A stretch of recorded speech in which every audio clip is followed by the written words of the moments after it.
그래서 이제 이 제목을 죄의 문화, 거룩한 문화 이렇게 정해봤어요. 죄의 문화, 거룩한 문화.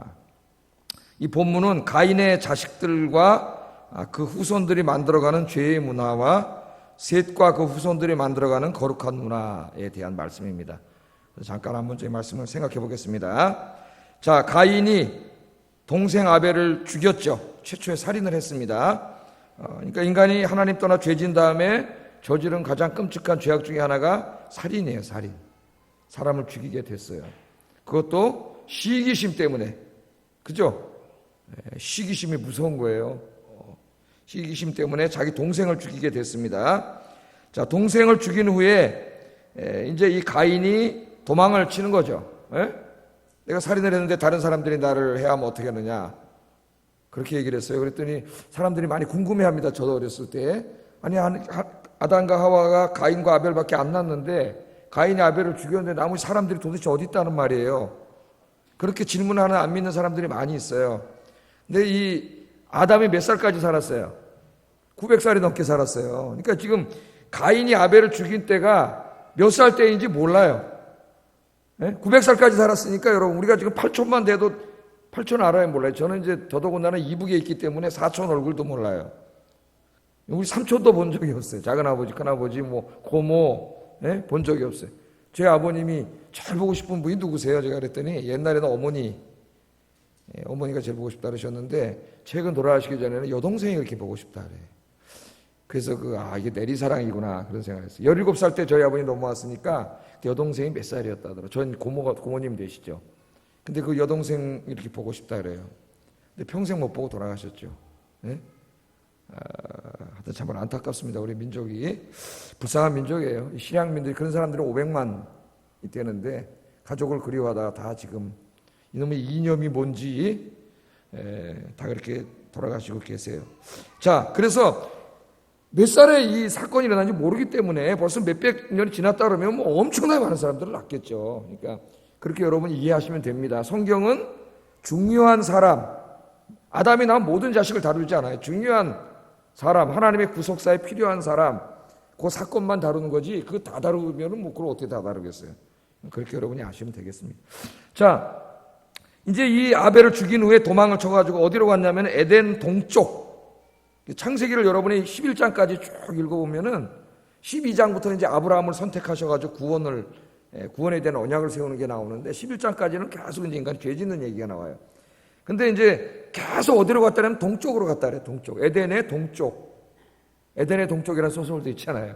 에덴의 동쪽. 동쪽으로 갔다는 말은 자꾸 인간의 삶이 하나님으로부터 어떻게 멀어져 가고 있다는 것을 상징적으로 보여주는 거예요. 시간이 지날수록 계속 하나님으로부터 멀어져서 나중에는 하나님이란 존재를 잃어버리게 되죠. 하나님이 그런 신이 존재하나?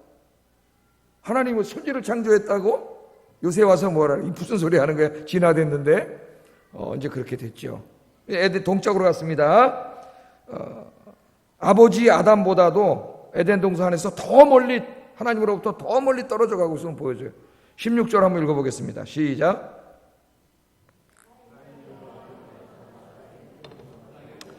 에덴 동쪽으로 가서 놋이라고 하는 땅에 거주했다.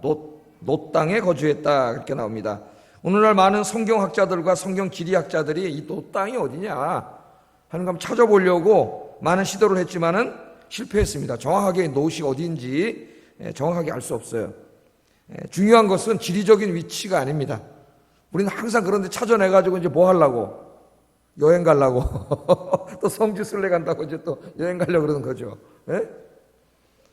중요한 것은 지리적인 위치가 아니라 놋 땅이 가지고 있는 신학적인 의미, 이게 중요해요. 우리에게.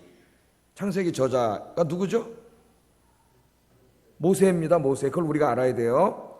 모세가 출애굽하는 이스라엘 백성들에게 전한 말씀이에요. 창세기는 시대는 훨씬 전 태초를 다루고 있지만 이 성경을 쓴 사람은 모세라는 걸 여러분 절대 잊으면 안 돼요. 자, 이 놋이라는 이 뜻이 무슨 뜻이냐? 놋이라고 하는 것으로 도망을 갔는데 방황한다는 말이에요. 방황한다. 도망하다. 방황하다. 그런 말입니다. 그래서 이 가인이 놋 땅으로 갔다는 것은 가인의 인생이 어떤 인생이 되었는가를 암시하고 있어요. 하나님 떠나서 죄진 인생. 어떤 인생이 된다고요? 방황하는 인생이 된다는, 방황하는 인생. 여러분, 하나님 떠나면 방황하는 인생이 됩니다. 하나님으로부터 멀어지면은 방황하는 인생이 돼요. 여러분 인생이. 그래서 여러분 멀어지지 마시고 자꾸 하나님께로 가까이 오시기 바랍니다. 가까이 올수록 거기에 축복이 있고 은혜가 있는데 왜 자꾸 멀어져? 뭐가 하나님으로부터 자꾸 우리를 멀어지게 하는가는 이제 곧 우리가 공부하게 될 거예요. 그래서 노 땅으로 갔다는 것은 하나님 떠난 인생은 도망자의 인생, 방황하는 인생. 삶의 의미를 찾지 못하고 목적을 찾지 못하고 방황하고 떠도는 인생. 오늘날 세상 사람들의 인생이 그렇잖아요. 네? 뭘 위해서 사는지, 삶의 의미가 어딘지 모르잖아요. 어디에서 와서 무엇을 해 살다가 어디로 가는지 그걸 아는 사람이 있어요? 제일 중요한 인생의 질문에 대해서 답이 없습니다. 세상 사람들은. 하나님의 자녀들은 삶의 의미와 목적이 분명한 사람들이에요. 내가 누구이며 어디로 가고 있는지, 무엇을 위해 살아야 하는가를 분명하게 알고 있는 사람들이 그리스도인. 여러분 알고 계십니까? 여러분 어디로부터 왔어요? 하나님으로부터 와서. 무엇을 위해 살아야 됩니까? 하나님을 위해 살다가 어디로 가죠? 하나님께로 가는 거예요. 하나님께로. 어디로 가는지 아무도 몰라. 황천길, 성사문은 그런 시절을 썼는데, 황천길 가는 길에 주막 없다 하니 이 오늘 밤 네 집에 머물고. 언제 그걸 썼냐면 이제 그 세조를 제거하려고 반란을 일으켰다가 단종을 세우려고 잡혀가지고 이제 참수 죽으러 가는 거죠. 저기 가서 이제 목 잘려 죽을 텐데 그 시조를 썼다 하니 참 기계가 대단하다는 생각이 들어요. 가면서 이쯤 있어 목 잘려 죽는데 황천길 가는 길에 주막 없다 하니 오늘 밤 네 집에 머물고. 야, 참 대단하다. 대단하다. 좀 있으면 죽을 사람이. 그런 생각이 듭니다. 자, 무엇을 위해 살다가 우리가 무엇을 위해 죽어야 하는가가 이제 분명해야 돼. 그래서 교회 다니면서도 방황하는 인생이 있어요. 여전히 뭘 위해서 살아야 되는지, 내가 왜 사는지, 삶의 의미가 뭔지 교회를 다니면서도 몰라. 그래서 여전히 하나님 모르는 사람처럼 방황하는 인생. 돈 있는 쪽으로 한번 가봤다가 세상을 즐기는 쪽으로 가봤다가 이 인생이 방황하는 인생이 돼요.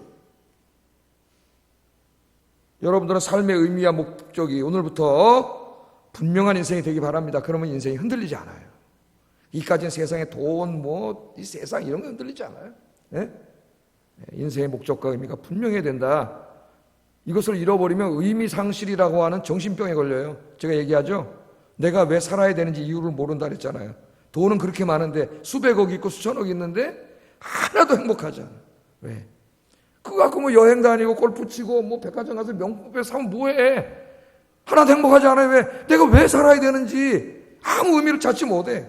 이게 불쌍한 사람들이에요. 불쌍한 사람. 그리고 죽음 앞에 벌벌 떨고 그 두려움을 잃어버리려고 세상에 나가서 쾌락과 즐거움 속에 때로는 일에 미쳐 살다가 그냥 또 집에 들어서 혼자 누워있으면 두렵고 무섭고 그래. 불쌍한 사람들이잖아요. 여러분들은 주님 안에서 삶의 목표 분명히 찾고 그리로 가시기를 주의 이름으로 축복합니다. 이까지 세상 보고 흔들리지 말고 하나님 앞으로 가야죠. 자, 가인이 노 땅으로 가서 제일 먼저 한 게 뭐냐면은 거기다 성을 쌓습니다. 성을. 아무것도 없잖아요. 살아야 되니까 성을 쌓았어요. 17절 읽어보겠습니다. 시작.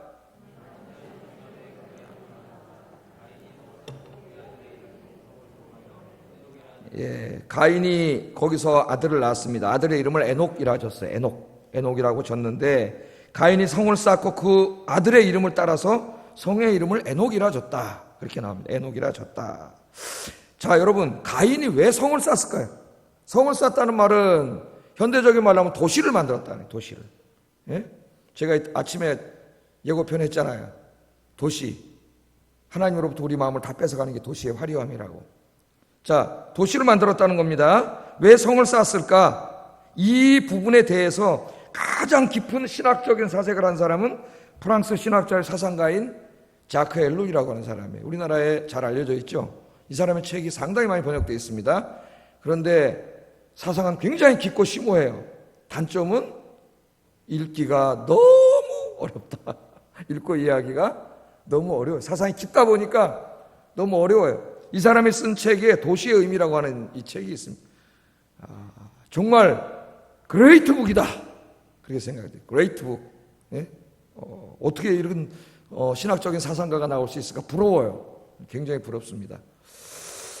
자, 이 도시의 의미에서 가인의 성이 함의하고 있는 두 가지 신학적 의미를 이야기합니다. 참 놀랐습니다. 제가 읽고 깜짝 놀랐어요.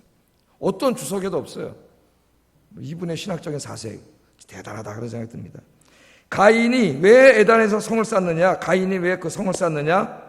가인이 성을 쌓은 것 첫 번째는 에덴 동산에 대한 갈망이라는 거예요. 에덴 동산에 대한 갈망. 우리 인간에게는 다 에덴 동산에 대한 갈망이 그 심리, 마음 깊은 곳에 내재해 있습니다. 에덴 동산에 대한. 에덴이 어떤 동산이죠? 하나님이 우리를 위해서 모든 것을 준비하신 동산이에요. 부족함이 없는 동산입니다. 에덴은 무슨 뜻이에요?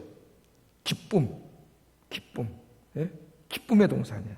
기쁨의 동산. 자, 그런데 자기 아버지가 죄를 짓고 자기가 죄를 졌기 때문에 에덴 동산에 쫓겨났어요. 다시는 들어갈 수 없어. 하나님이 모든 것을 공급해 주시고 지켜주시는 그 너무나 살기 좋은 그곳에 돌아갈 수 없습니다.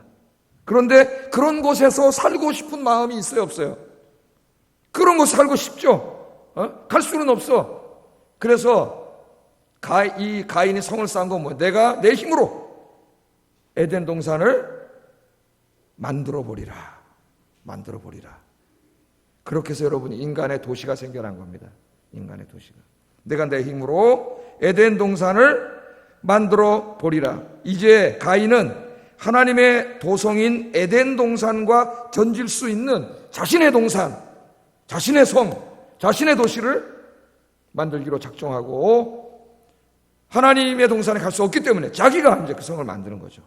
자기가. 가인은 그 성의 이름을 아들의 이름을 따서 에녹이라고 지었습니다. 에녹은 시작이란 뜻이에요. 시작한다. 시작. 여기 의미가 있어요. 뭘 시작하는 거예요? 에덴 동산을 대처하는 인간의 도시, 새로운 도시가 시작된 겁니다. 시작이 된 거예요. 에덴 동산은 하나님이 계신 동산, 하나님이 모든 것을 공급하시는 도시입니다. 하나님이 모든 안전을 책임져 주시는 도시예요. 은혜의 동산입니다. 그러나 에녹은 하나님이 없는 도시예요. 하나님이 없어요, 거기. 인간 스스로가 모든 것을 공급해야 하는 도시입니다. 인간 스스로가 자기의 안전을 책임져야 하는 것입니다. 이제 하나님 없는 안전을 추구하는 인간의 삶이 시작됐어요. 하나님 없는 안전. 에녹이라고 하는 성을 건설한 후로부터 인간의 기억 속에서 점점 에녹이라고 하는 그 도시가 화려해지고 웅장해지고 발전해 갈수록 인간의 머릿속에서는 점점 뭐를 잊어먹어요? 에덴 동산을 잊어먹는 거죠. 에덴 동산에 대한 기억이 사라져가는 거예요. 그러면서 누구도 사라지기 시작해요? 하나님에 대한 기억도 사라져가기 시작하는 거예요. 하나님에 대한. 인간은 자신들이 건설한 화려한 도시를 바라보면서 거기에서 안전을 추구하고 만족하며 살아갑니다. 그곳에서 안정과 만족을 느끼면 느낄수록 인간은 더욱더 하나님으로부터 멀어져 가고 에덴 동산을 잊어버리고 하나님도 점점 잊어버리는 거죠. 지금 그렇게 살고 있잖아요. 누구도, 심지어는 교회 다니는 사람들도. 교회 왔으면서도 오늘 예배 끝나고 나가면 저 화려한 도시에 모든 마음을 다 뺏기고 저 화려한 것들을 내가 다 갖고 싶고 누리고 싶고 거기에 마음을 다 뺏기기 때문에 우리 기억 속에서 뭐가 없어져요? 하나님이 없어지는 거예요. 하나님의 동산이 없어지고 하나님 자꾸 잊어먹어 가는 거예요. 이제 사람들의 마음 속에서 에덴 동산 하나의 전설이 되고 하나님은 하나의 신화가 됩니다. 사람들의 눈에 사실로 인식되는 것은 자신들이 건설한 도시뿐입니다. 멸망의 문화가 시작된 거예요. 멸망의 문화. 이제 에덴 동산과는 완전히 다른 새로운 문화가 시작되었습니다. 에덴이 하나님이 창조하신 문화였다면 에녹은 죄인인 가인이 시작한 문화였습니다. 인간의 역사와 문화는 이제부터 무신론으로 타락으로 치닫기 시작합니다. 그게 도시의 본질이에요. 에덴을 잊어먹게 만드는, 에덴 동산을 창조하신 하나님을 잊어먹게 만드는, 우리의 마음을 다 뺏어가. 도시는 그런 것이에요. 너무나 화려하고 백화점에 가면은 사고 싶어요, 안 사고 싶어요? 다 사고 싶지. 다 갖고 싶지. 그래서 백화점들이 어떻게 경영하는 목적이 어떻게 합니까? 백화점이 자꾸 오게 합니다. 오게. 오게 하려니까 뭘 만들어요, 요새? 애들을 위한 시설을 많이 만들어요. 왜? 애들이 가자 그러니까 애들 데리고 오는 거야. 갈 땐 절대 사지 않으리라. 그렇게 맘먹고 애들 데리고 갔지만 애들 손잡고 한 바퀴 돌다 보면은 거기서 자꾸 나를 사가주세요. 그리고 매달려 있는데 또 그렇게 아름다운 또 건장한 모델, 그 뭡니까? 마네킹들이 다 옷을 입고 있는데 얼마나 멋있는지 안 사고는 배길 수가 없어요. 본 이상. 또 거기다 뭘 만들어? 식당이나 이런 걸 자꾸 만들어가지고 자꾸 어떻게 동네 아줌마들이 자꾸 오게 만들어. 거기 와서 커피도 마시고 밥도 먹고 동창회도 하세요. 거기 간 순간 어떻게 본 순간 자꾸 갖고 싶고 사게 쉽게 만들죠. 그러니까 마귀는 계속 도시를 화려하게 만들고 웅장하게 만들고 우리 죄악된 인간의 탐심을 자극할 수 있는 것들로 가득 채워놓고 우리의 마음을 다 뺏어가는 거예요. 이 가인이 바로 그런 도시를 만든 겁니다. 도시를. 그래서 도시는 그냥 중립적인 곳이 아니에요. 굉장한 영적인 힘을 가지고 있는 것이에요.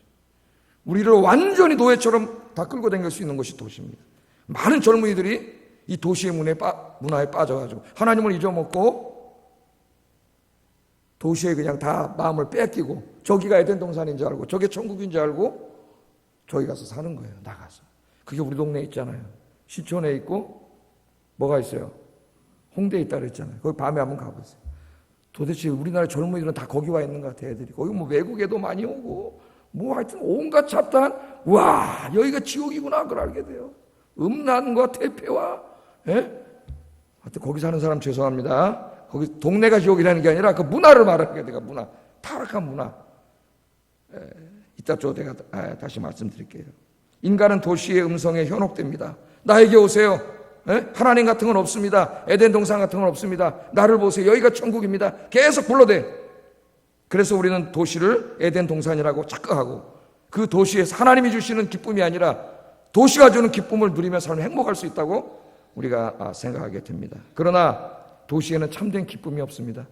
요한계시록 17장에 보면은 그 도시가 어때요? 겉으로는 자주색 옷을 입고 금대접으로 화려하게 이렇게 겉모습이 있지만은 하나님이 그 금대접 안을 이리 들여다봤더니 뭐가 있어요? 온갖 귀신과 죄악과 음탕한 것들이 가득 차 있어요. 지옥이야, 지옥. 지옥. 우리가 겉으로 볼 때는요, 금대접이에요. 너무나 화려하고 건물이 날마다 올라가고 정말 엄청납니다. 그러나 하나님 영적으로 볼 때 그 안에는 사탄과 우상 숭배와 온갖 음란과 더러운 것들이 가득가득한 것이 도시라는 말이에요. 도시. 여러분, 도시에서 기쁨을 누리려 하지 말고 그건 가짜 기쁨이에요. 나중에 희망이 없어요. 거기는 그리스도 안에서 하나님이 주시는 기쁨을 누리시기를 주의 이름으로 축복합니다. 하나님 안에 들어와야 거기에 진정한 에덴 동산이 있어요. 하나님이 주시는 기쁨, 하나님이 주시는 평강, 거룩함, 그것들을 추구하는 여러분 되기를 주의 이름으로 축복합니다. 자, 첫 번째는 뭐를 위해서 만들었다고요? 에덴에 대한 갈망이라는 거예요. 사탄이 싹 뺏어가지고 가짜 에덴 동산을 만들어둔 거예요. 여기다가. 그래서 어떻게 보면 도시는 신앙생활하기 제일 힘든 곳이 도시예요, 사실. 왜? 우리를 유혹하는 게 너무나 많기 때문에, 우리 젊은이들을 유혹하는 게 너무나 많기 때문에, 교회 와서 예배드리고 찬양하는 것보다 거기 나가는 게 너무 즐겁기 때문에 다 뺏기고 있는 거예요. 기도하세요, 여러분. 여러분의 가정의 자녀들이 하나님 앞으로 다 나올 수 있도록 기도하시기를 주의 이름으로 축복합니다. 눈물로 기도해야 돼요. 두 번째, 가인이 왜 성을 쌓느냐? 두 번째 의미는 자컬ler이 뭐라 그랬냐면 자기 스스로 안전을 추구하는 거예요. 자기 스스로의 안전을 추구하기 위해서. 성이 뭡니까? 성을 왜 쌓죠? 외부에서 침략하는 걸 막기 위해서 쌓는 거죠. 나쁜 놈들이 못 쳐들어오게. 그래서 저 중국에 누굽니까? 불안하니까 어떻게 했어요? 성을 쌓는데 아무리 성을 쌓아도 중국은 넓어갖고 흉노족들이 들어올 때가 너무 많아. 그러니까 계속 쌓은 거예요. 못 들어오게 하려고. 얼마큼까지 쌓았어요? 만리장성 쌓지. 만리장성 가보셨어? 내 만리장성 가봤어요. 28살 때인가. 옛날 고려짝이 하여튼 그 중국하고 이거 되기 전에 하여튼 또 이렇게 갔어요. 정부에서 보내줘갖고 제가 한번 가봤어. 야, 정말 맨담이더만. 맨담이라고.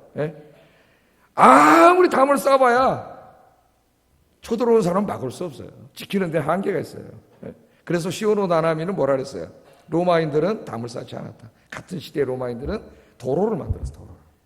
도로를 뚫었어. 지키려고 하지 않고 뻗어나가려고 그랬어. 도로를 뚫는 거죠. 도로는 나에게도 유리하지만 적군에게도 유리하죠. 그러니까 적군이 일로 빨리 쳐들어오면 어떡하지? 그런 소극적인 마음을 가진 사람은 절대 도로를 만들 수 없어요. 그다음 로마인들은 적극적이에요. 도로를 만들어가지고 빠른 시간에 로마의 중심에서 자기들이 점령한 먼 지역까지 빠르게 갈 수 있는 도로를 만들었어요. 그래서 로마가 가는 길에 뭐가 있어요? 도로가 있고 모든 길은 어디로 통해요? 다 로마로 통해. 로마 사람들 토목공사를 한 사람들이에요. 그래서 시오노 나나미 그렇게 말합니다. 중국과 로마의 운명은 뭐가 갈랐느냐?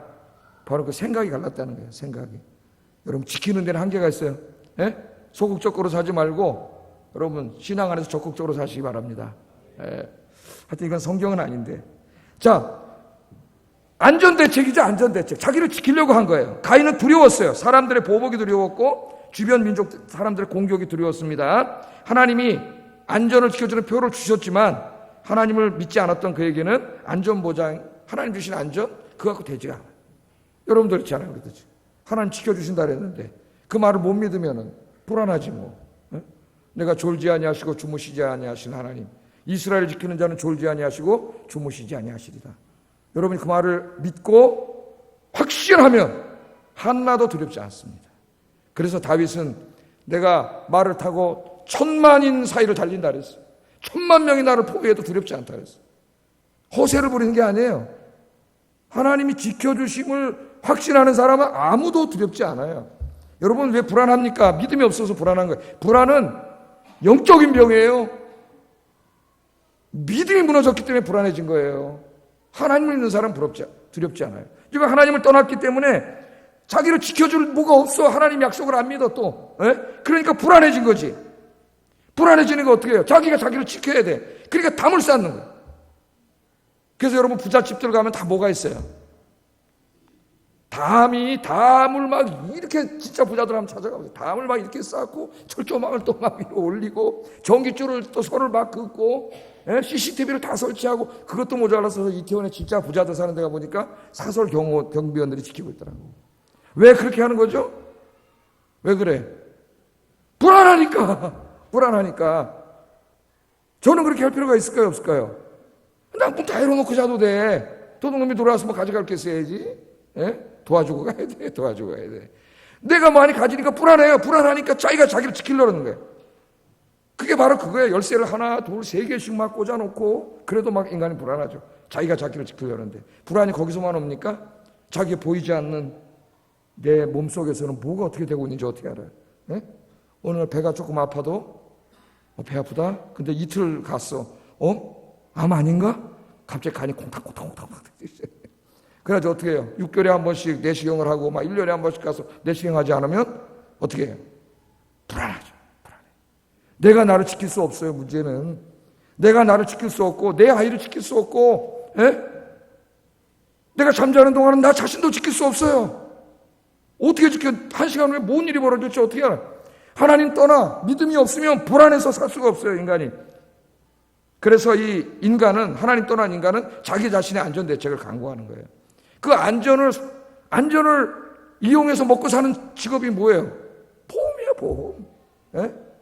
자, 자동차 보험 거의 사고 안 납니다. 근데 내는 거 너무 아깝잖아요. 아까워요, 안 아까워요? 제일 아까워. 근데 해야 돼. 왜? 언젠가 사고 날지도 몰라. 그래서 불안한 심리를 자꾸 이용해가지고 뭘 하게 해요? 사고가 날 때를 대비해서 보험을 드는 거죠. 우리 인간은 불안하기 때문에 또 대비를 해야 돼. 이게 보험 하지 말라는 얘기가 아닙니다. 인간의 불안에 대해서 설명하는 거예요.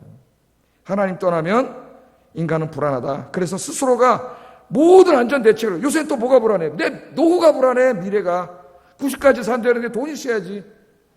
한 50대 넘으면 60대 되면 이제 직장 간둬야 되는데 근데 그 다음에 뭘로 먹고 살 것이며 나이가 한 살 두 살 먹다 보니까 뭐가 느나 제가 봤더니 약 먹는 게 늘더라고. 혈압약 먹다, 콜레스테롤 약 먹다, 혈전약 먹다, 뭐 또 피부과도 먹다, 어깨도 아파 또 60근, 50근 약도 먹고 제가 먹는 거예요 다. 뭐 진통제도 먹어야 되고. 아이 약 먹는 게 약이 늘어나. 근데 어느 날 아프면 또 병원에 가면 병원비가 들어야 돼. 이거 돈 다 어디서 나오죠? 미래가 또 불안해. 그러니까 또 내가 어떻게 해야 돼? 다 90까지 살 거 계산하고 저축을 해놔. 다 저축을 해. 내가 다 모아놓으려고. 이게 인간이잖아요, 여러분. 이게 인간이에요. 여러분, 다 내려놓고 하나님 의지하고 사시기를 주의 이름으로 축복합니다. 예수님의 설교에 등장하는 누가복음 12장의 부자도 다 그런 거예요. 농사져서 돈 많이 벌고 풍년 드니까 어떻게 해요? 곡간을 더 크게 짓고 다 쌓아놓잖아요, 그 사람이. 왜 쌓아요? 그러면서 뭐라 그래? 내 영혼아 평안할지어다. 나 죽을 때까지 이제 먹고 살리라. 인간이 그렇잖아요. 그때 하나님 뭐라 그래? 이 어리석은 놈아, 네가 무슨 죽을 때까지 살아? 오늘 밤에 죽을 건데. 인생 여러분 살고 싶은 대로 삽니까? 하나님 불러가시면 가야 되는데 어리석은 자라는 거예요. 어리석은 자라는 거예요. 응? 여러분 그런 거 의지하지 말고 하나님 의지하고 사시기를 주의 이름으로 축복합니다. 아무리 내가 해도 불안해요. 우리 인간. 내가 나를 지킬 수 없다니까. 내 자녀, 내 가정, 내 미래 누구도 나를 지킬 수 없어요. 나를 지키시는 분은 누구세요? 하나님이시지. 이스라엘을 지키시는 자는 졸지 아니하시고 주무시지 아니하시리라. 아멘. 낮에 해가 너를 상치 못하며 밤에 달이 너를 해치 못하리로다.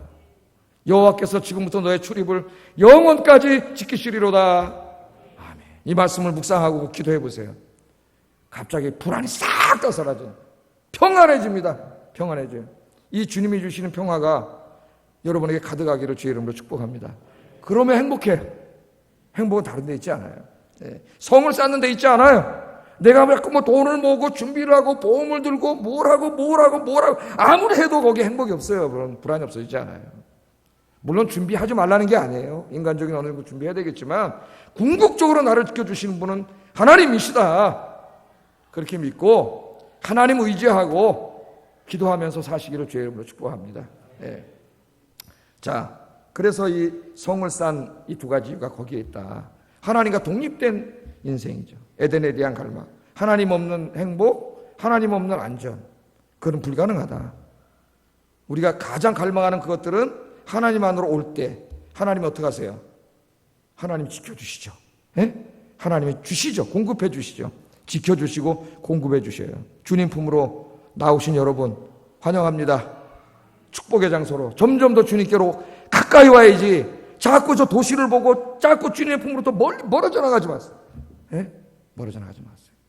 주님께로 가까이 오시기를 주의 이름으로 축복합니다. 성을 쌓지 말고 기도하시기를 주의 이름으로 축복합니다. 자, 가인의 자손들이 이제 노 땅으로 퍼지기 시작해요. 보니까 족보가 나오잖아요. 창세기에서 시간이 많이 흐름을 보여주는 게 이제 그 문학적인 기법 하나가 족보예요. 족보. 누구를 낳고 이제 계속 나오잖아요. 자, 가인은 에녹을 낳고 에녹은 이랏을 낳고 이랏은 무야엘을 낳고 무야엘은 무드사엘을 낳고 무드사엘은 라멕을 낳았습니다. 계속 낳았다 그래요. 창세기 저자는 가인의 자손들을 족보로 빠르게 소개해 나가다가 라멕에 이르러서 하나의 에피소드를 이야기하는 거예요. 가인의 자손들이 죄를 계속 짓는데 라멕이라고 하는 사람이 와서 어떤 일이 벌어집니까? 이 라멕은 가인의 5대손입니다. 5대손. 어떤 일이 벌어져요? 라멕은 하나님이 말씀하지 않은 타락한 결혼 문화를 만들었어요. 타락한 결혼 문화를 만들었습니다. 하나님께서는 일부 일처제의 결혼 제도를 주셨는데 라멕은 하나님의 말씀을 어기고 자기 멋대로 일부 다처제의 타락한 결혼 문화를 만들어서 오늘날 세상을 이 성적으로 무단하게 만드는 장본인이 됐습니다. 타락한 성문화. 또 라멕은 감각적인 쾌락, 이것을 탐닉하는 문화를 만들었어요. 라멕은 두 아내를 얻었는데 아내 이름이 뭐예요?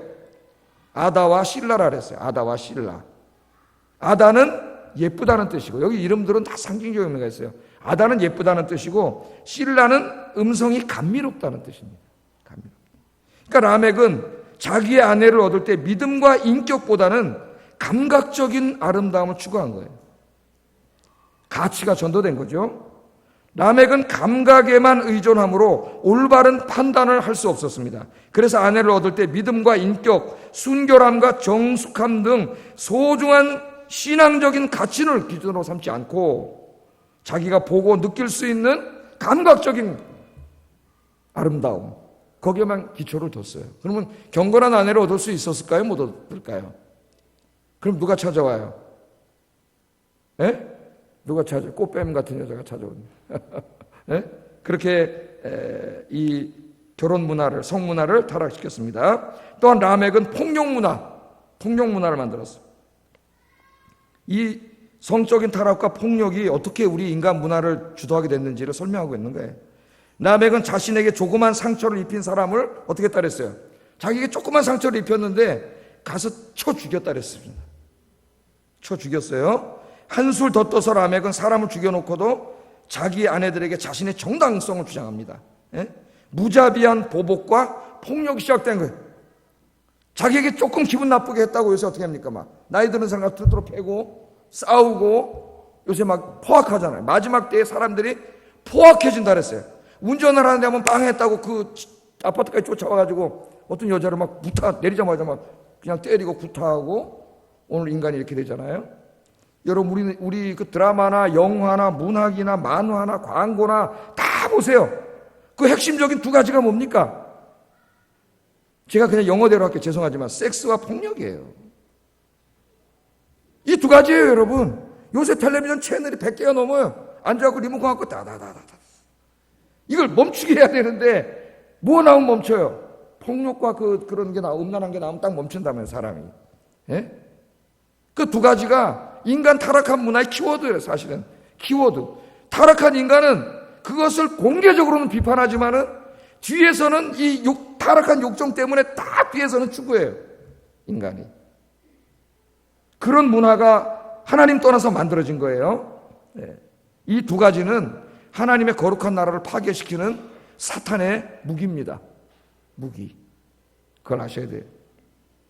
자, 다음은 라멕이 세 아들을 낳았는데 세 아들이 낳은 문화가 나와요. 첫째 아들 야발은 가축을 쳤습니다. 둘째 아들 유발은 수금과 통소를 부는 음악을 시작했어요. 셋째 아들은 뭘 했어요? 구리와 철로 온갖 종류의 인간이 사용하는 기구들을 만드는 일을 시작했습니다. 이렇게 해서 우리 현대에 존재하는 모든 인간의 문화가 탄생되게 됐다는 것을 성경 가르쳐줘요, 우리에게. 자, 성경은 이 세 사람이 만든 문화에 대해서 어떤 신학적이거나 도덕적인 평가를 하지 않습니다. 그러나 창세기의 저자는 그들의 아버지 람에게 타락한 문화를 언급함으로써 이 이후에 인간이 만든 모든 문화가 죄로 물들어가고 있음을 우리에게 보여주고 있어요. 특히 이 가인과 그 후손들의 문화를 언급할 때는 하나님이 한 번도 거론되지 않습니다. 하나님이요. 가인의 후손들의 문화는 하나님 없는 문화, 무신론 문화입니다. 그들의 삶 속에는 하나님이 없습니다. 하나님은 이제 신화 속에나 존재하는 신이 되고 말았습니다. 이제 인간의 기억 속에서 하나님이라는 존재는 완전히 사라져버렸어요. 하나님으로부터 멀어져간 인간, 하나님을 잊어버린 인간에게 남는 것은 죄와 죽음뿐입니다. 그리고 하나님의 심판과 멸망뿐이에요. 이걸 모르고 지금 이 세상 사람들이 세상에 취해가지고 저렇게 미친 듯이 살고 있는 거예요. 에?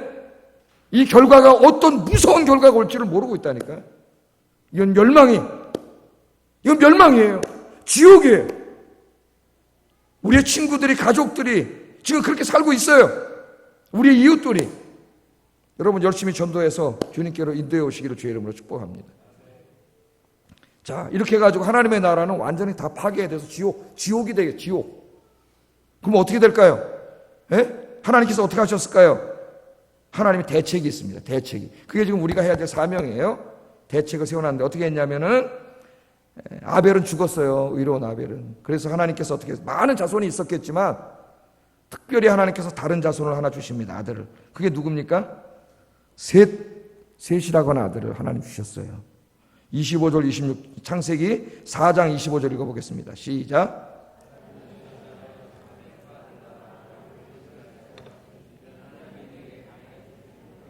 다른 씨를 주셨다 함이며. 그러니까 여러분 이제 6장에 가면 노아 홍수를 배우게 되는데 노아는 누구의 자손이에요? 이 셋의 자손이에요.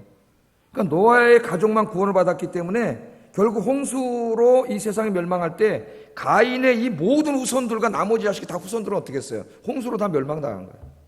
그걸 아셔야 돼요. 좀 있으면 다 없어집니다. 홍수로. 홍수 심판을 받아요. 예? 죄 짓고 산 사람 나중에 하나님 나라에서 이와 같이 된다는 거예요. 이와 같이 돼요. 자, 셋을 낳았습니다. 가인과 그 후손들이 하나님 떠나 죄 짓고 타락한 문화를 만드는 것을 하나님이 보셨어요. 아, 저들을 데리고는 하나님의 나라를 만들 수 없겠구나. 하나님 그렇게 판단을 하셨습니다. 그래서 하나님은 가인과 그 후손들을 버리시고 하나님 나라를 만들어갈, 거룩한 문화를 만들어갈 새로운 자녀를 주셨는데 그 자녀가 셋. 셋은 무슨 뜻이냐? 대신하다는 말이에요. 그러니까 이 이름에 다 뜻이 있어요. 신학적인. 가인을 대신할 거룩한 자손을 주었어요. 그게 셋입니다. 자, 하나님께서는 항상 죄만 짓고 회개하지 않는 사람들은 오늘 말씀해 보면 절대로 사용하지 않으십니다. 물론 인간이 한두 번 죄를 지을 수 있어요. 회개하면 하나님 다시 사용하십니다. 그러나 계속 그 길로 가는 사람은 하나님이 사용하지 않으세요. 가인과 후손들을 버리시고 하나님은 셋을 선택하셨습니다. 셋을. 우리가 그것을 생각하는 것이 중요해요. 자, 그러면 이 셋은 가인과 그 후손들과 다르게 어떤 문화를 만들었느냐? 26절에 나와요. 간단하게 나오지만 중요한 말이 있습니다. 한번 읽어보겠습니다. 시작.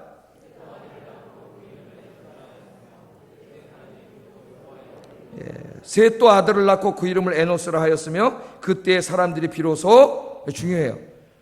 그때 사람들이 비로소 여호와의 이름을 불렀더라.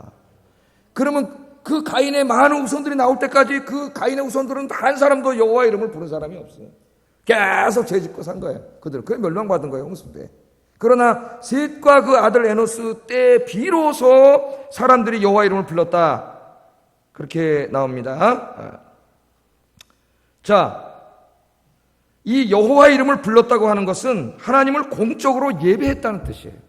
그러니까 무너진 예배가 시작된, 아벨 때의 그 예배가 다 무너졌다가 이 셋 때에 가서 다시 하나님께 예배를 드린 거예요. 예배가 회복되었다는 것은 하나님께서 그들의 삶에 다시 중심이 됐다는 거예요. 다른 모든 사람들은 도시에 빠져가지고 그렇게 도시의 화려함 속에 빠져 사는데 이 사람들은 그렇게 살지 않았다는 거예요. 그 마음에 도시의 화려함을 다 내버리고 이 마음에 누굴 모셨어요? 하나님을 모셨다는 거예요. 하나님을 모시고 살았다. 그렇게 말합니다. 예배가 회복되었다는 것은 그들의 삶의 중심에 하나님이 계신다는 거죠. 하나님 중심의 삶을 살기 시작했다는 거예요. 영적인 회복은 나의 삶의 중심에 하나님을 모시는 겁니다. 여러분의 마음의 중심에 누가 있습니까? 누가 있어요, 여러분? 하나님 맞습니까? 축복받은 사람이에요. 돈이 있는 사람은 불행한 사람이에요. 마음에다 우상을 갖다 놓은 거예요. 우상덩어리. 돈이라는 우상덩어리를. 네? 마음의 중심에 하나님이 있어야 돼요. 하나님. 내가 인생의 주인이 아니라 내 인생의 주인이 하나님임을 인정합니다. 모든 삶을 하나님 중심으로 살아가는 겁니다. 내 인생의 시간표도 하나님 중심으로 짜놓는 거예요. 주일날 예배드리는 시간. 그런 예배드리는 시간을 빼놓는 거예요. 내 인생을 중심으로 세워. 나머지 안 하면 그만이에요. 안 해야지 나중에 예배를 드리는데 그게 얼마나 억막물을 돌든지 무슨 돈을 벌든지 나를 출세시키든지 하면 안 되죠. 하나님 중심, 예배 중심의 삶을 딱 정하세요. 나머지 100억을 벌더라도 하지 마세요. 100억을 벌어도 하나님하고 아무 상관없어요. 그건 타락한 거예요. 내 삶의 중심을 하나님 중심, 예배 중심으로 세우고 내 삶의 의미와 목적, 그 목적이 하나님이 되는 거예요. 하나님. 그런 문화가 시작됐다는 겁니다. 가인의 후손들이 인간 중심의 타락한 문화, 도시 중심의 타락한 문화를 만들었다면 셋의 자손들은 거기에 동화되지 않고 하나님 중심의 거룩한 문화, 예배 중심의 문화를 만들었다는 거예요. 이게 오늘 우리가 감당해야 될 사명입니다. 나만 감당하면 안 되고 내 자식들과 내 후손들과 일단은 내 가족이 하나님 앞에 감당해야 될 중요한 일이에요. 제가 얘기했죠. 자식은 하나님이 주신 선물이면서 동시에 사명입니다. 제일 중요한 사명이에요, 여러분. 내 자식과 함께 내 가족들이 하나님을 예배하고 하나님의 거룩한 말씀대로 살게 하는 것. 이것이 내 인생의 제일 중요한 일이에요, 여러분. 다른 거 그렇게 중요하지 않아요. 제일 중요한 게 이거다. 잊지 마세요. 이 가인과 셋의 이 문화의 싸움은 인간의 역사가 존재하는 한은 계속될 겁니다. 이 전쟁이 가장 치열하게 벌어지는 것은 바로 여러분의 마음이에요. 마음. 하루에도 12번씩 내 마음속에서 내 눈으로는 저 화려한 도시가 보이고 세상이 보이고 하나님의 음성이 들려요. 이 영적인 싸움이 계속 싸워지는데 여러분과 여러분의 가족은 하나님을 택하고 예배를 택하는 거룩한 문화를 만드는 주님의 자녀들이 되기를 주의 이름으로 축복합니다. 기도하겠습니다.